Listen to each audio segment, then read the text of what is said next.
मेरा नाम मोहम्मद है। हम लोग की सुजुकी वैगन आर कार है, तो हम लोग ने इधर ऑर्चिस में सीट कवर का पूरा इनको काम दिए थे। तो अभी मैं गाड़ी देख के ही आया जस्ट।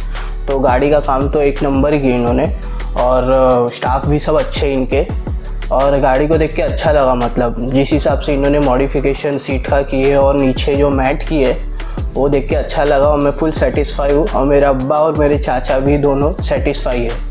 तो थैंक यू फॉर ऑर्चिस ये काम करने के लिए, थैंक यू।